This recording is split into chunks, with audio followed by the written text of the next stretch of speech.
Yo, what's going on, Dragon Ballers? Welcome back to another video. In yesterday's video, we went over the first half of the Set 19 tournament pack cards coming out in Fighters Ambition, and today we'll go over the rest of them because there are so many TPs this time around. I wanted to split it into two videos. If you didn't check out yesterday's video, make sure to go watch that because there are a lot of good TPs coming out in this set, but luckily they will not be necessary for Nationals because they are not legal to be played at this national season, which is good because when TPs first come out, they usually fetch quite a high price tag. At least this time around, we don't have to scramble for them. But anyways, we'll talk about them in today's video. If you guys are new here, make sure to subscribe, hit that bell so you never miss a video, and let's jump right on into the first card.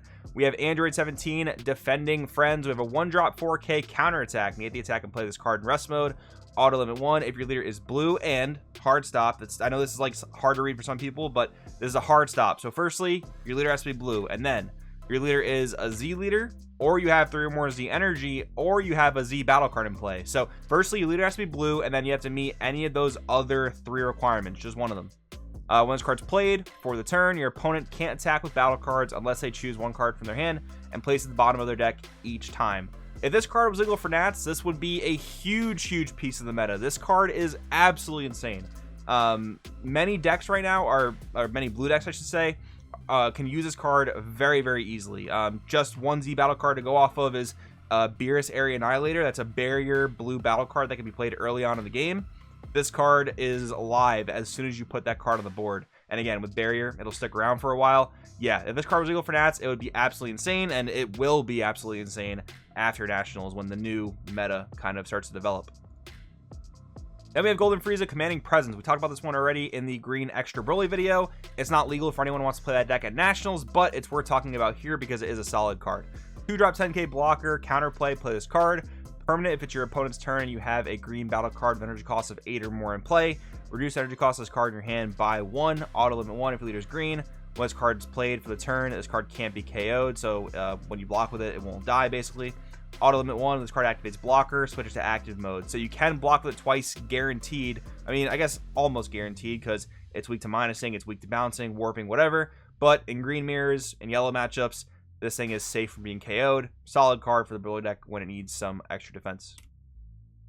Then we have Gotenks Fusion Practice, another card we talked about already in the Gotenks deck, but this basically allows us to go into our 8-drop Gotenks for a total of 2 energy. The first energy is used to play the card by sending a blue Goten in its character name and a blue Trunks from your hand or drop to the warp, and then swap 8, limit 1 if you have 3 or more energy.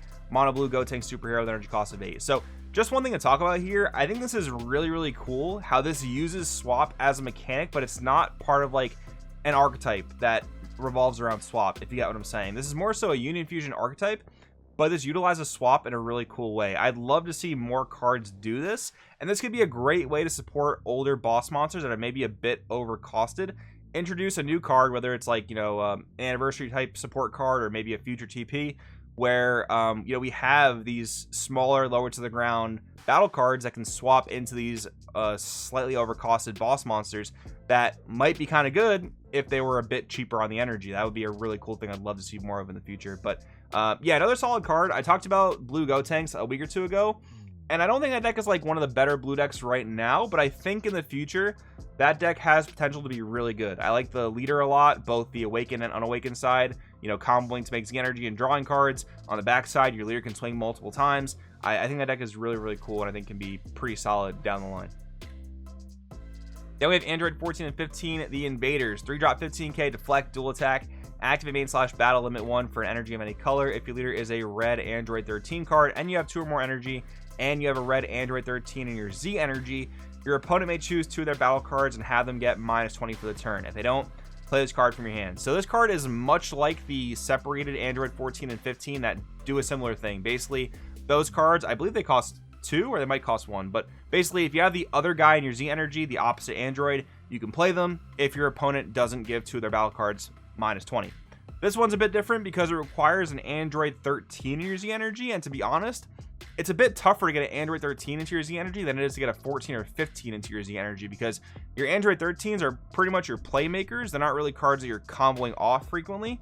So yeah, I mean, in my Android 13 testing, I've been playing it without TPs because I was testing it as a potential, you know, Nats deck, and TPs aren't legal for that. So I wasn't really playing with this card, but I will say from my experience with the deck, like I said, getting A13s into your Z energy is a bit tough.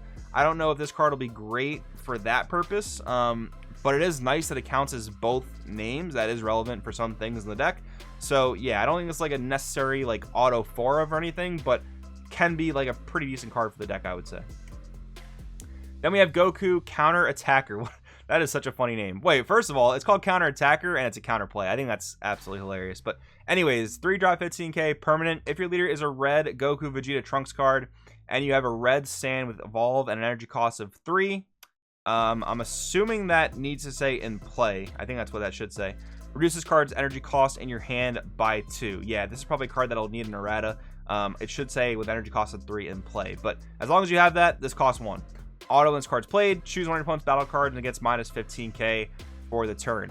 That's actually pretty solid. I mean, I don't think the GVT archetype's all that great, mostly considering we have Sin and Gogeta and I guess Red Vegito in the format. That deck just gets overshadowed by those other 3 decks and even also by Android 13 in my opinion.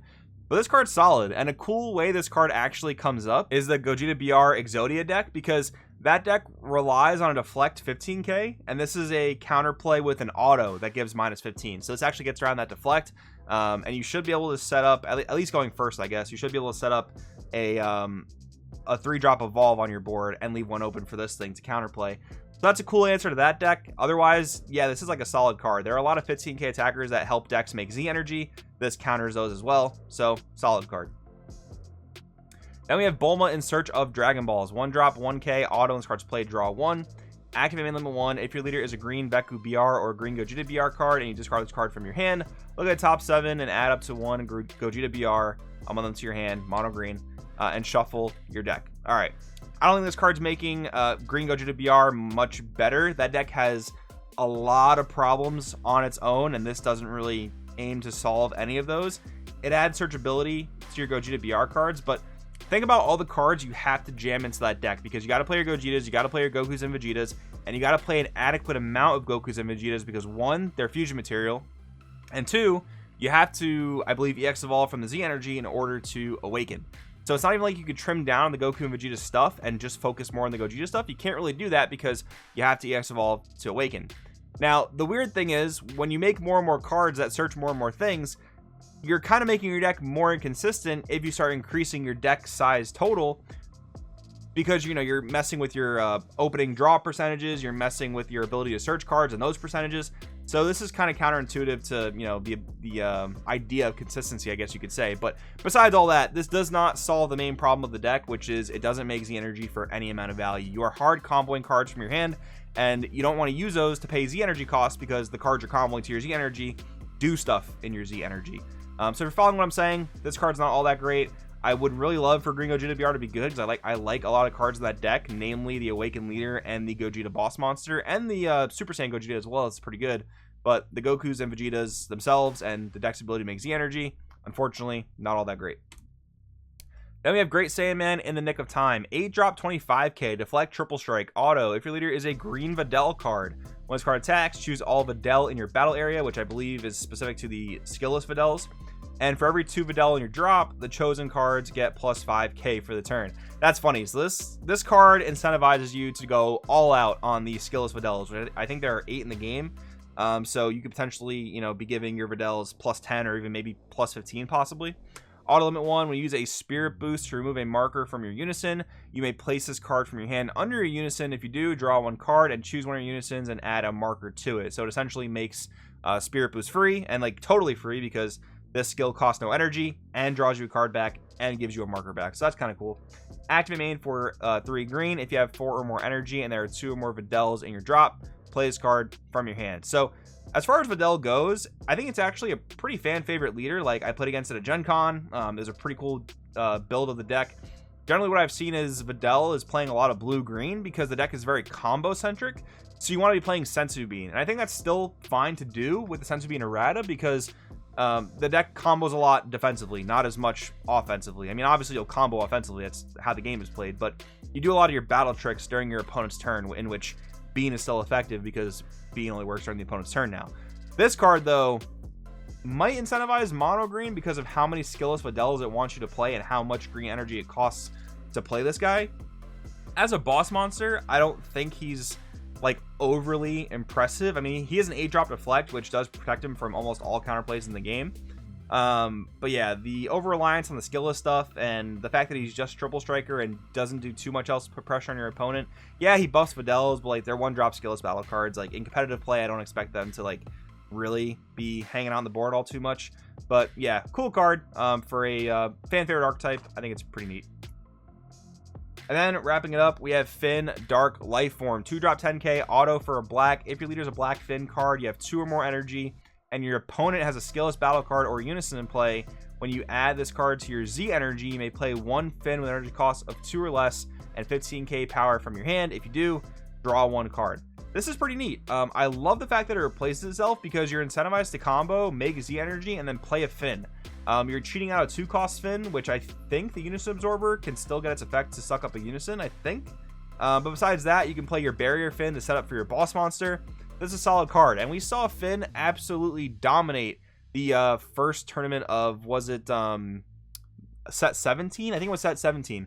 Finn dominated that first event of that format. So I think now we're moving way past like this era of decks being overly reliant on Unison. So maybe Finn's time is kind of faded out, but I think this is still a pretty cool black deck. Has a lot of cool tools, can play the Mirror Chain, has its own Nimbus, has access to Petrification. So if any black deck can maybe make a resurgence, maybe it's Finn, and this is a solid card in my opinion. But yeah, guys, overall, again, this slew of tournament packs, both in today's video and yesterday's video, pretty solid cards. And I love the fact they're not legal for Nats, because hopefully the prices on them will cool off big time with kind of the off season coming into play after Nationals. But anyways, let me know in the comments below which of these cards you're excited about picking up. Thanks for watching, and I'll see you guys in the next one.